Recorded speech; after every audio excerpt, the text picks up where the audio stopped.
Hello and welcome to the 100th episode of Mighty Mac Week in Review. Thank you very much for tuning in. We're very excited for this one.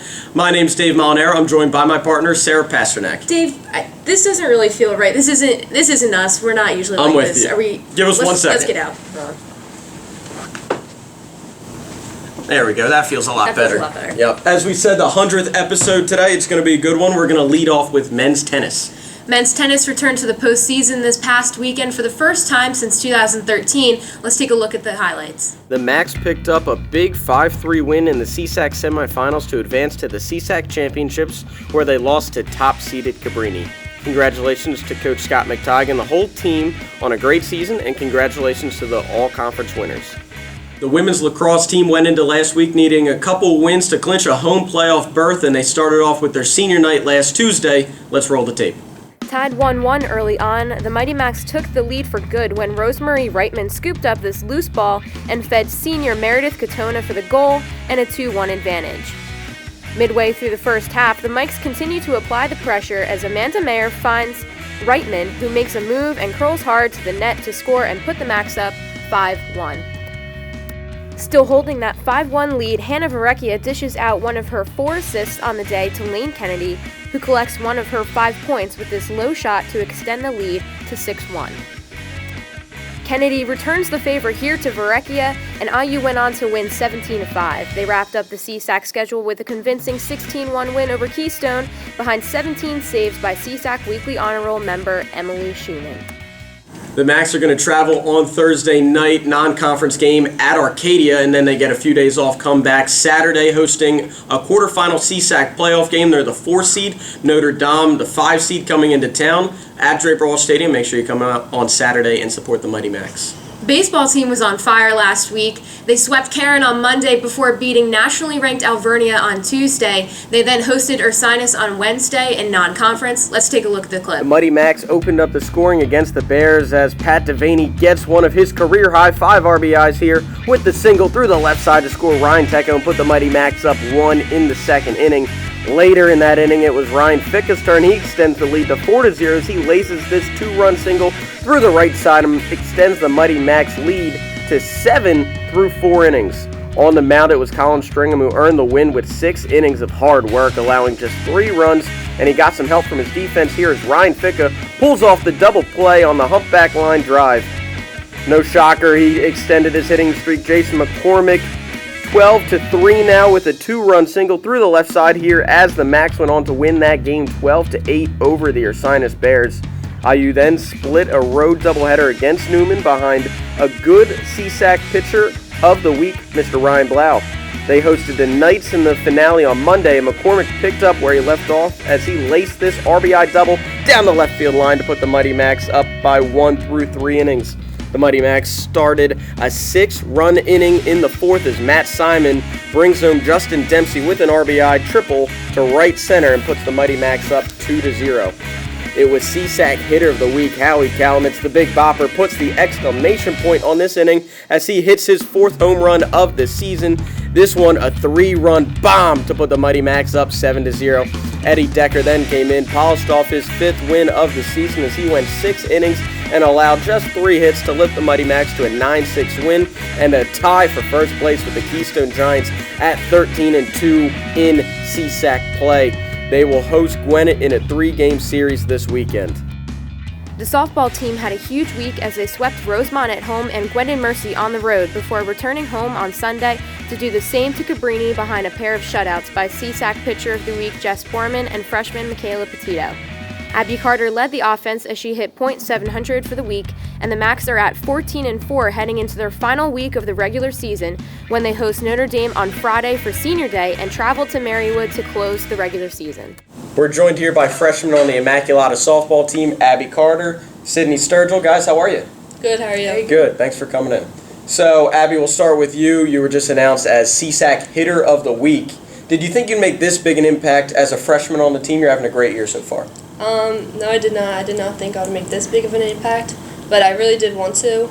So I'm glad that it came out like that. And I was nervous coming in, but like my teammates helped me like relax, so they had a big impact on me.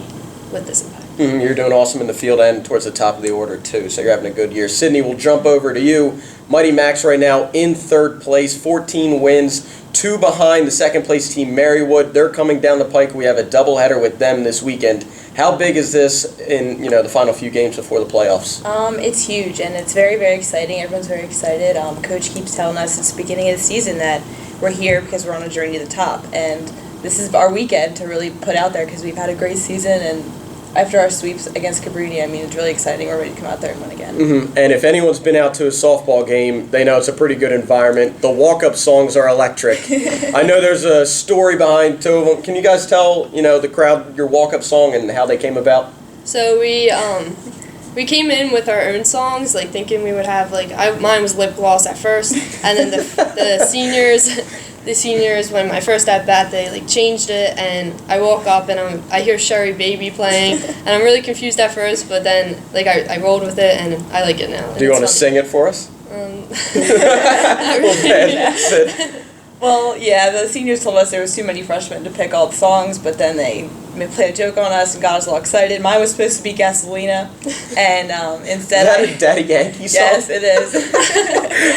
It gets me excited. It gets me hyped up. But now I actually have Land Down Under by Men at Work because there's a connection with my name in Australia. So. Okay, I like it.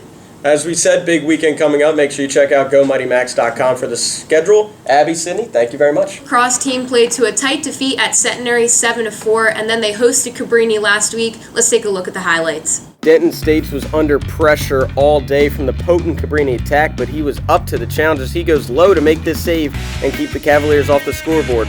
The Mighty Macs played hard throughout as they have some pressure here with Tyler Black's shot and save, but Brian Schultes was there to collect the rebound and finish off the goal in the third quarter.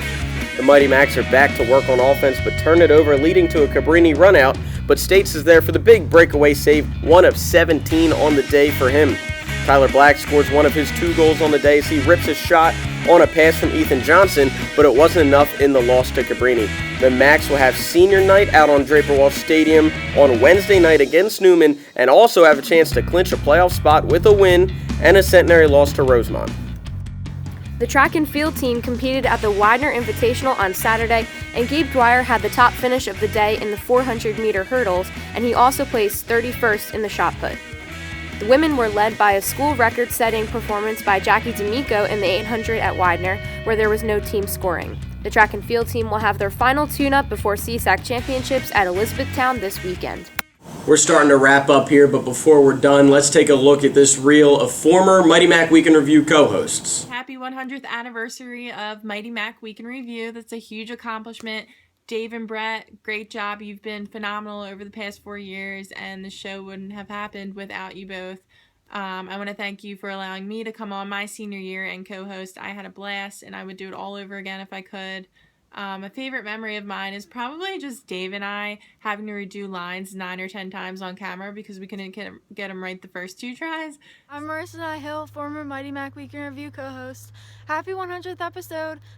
So going to Immaculata, I definitely had some awesome experiences.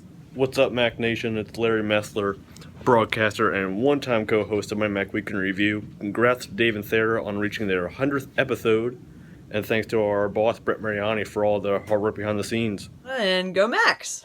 Go Max! Go Max. So congrats again, guys, and good luck the rest of the year and the years to come. Go Max! That's almost all we have for this episode of Mighty Mac Week in Review. We have our favorite memories. Honestly, my favorite memory is just working with Dave and Brett, and of course with Larry. They put up with me when I was a little absent during student teaching, and they put up with my many outtakes. Dave? Yeah, this is something we've been doing for 3.5 years. It started in January of my freshman year. Quick shout-outs, Nolan, Britt, Marissa, Meg, Kelly, Larry, obviously Sarah, and Brett, who's behind the scenes every episode. He doesn't get enough credit, but it's been a fun 3.5 years.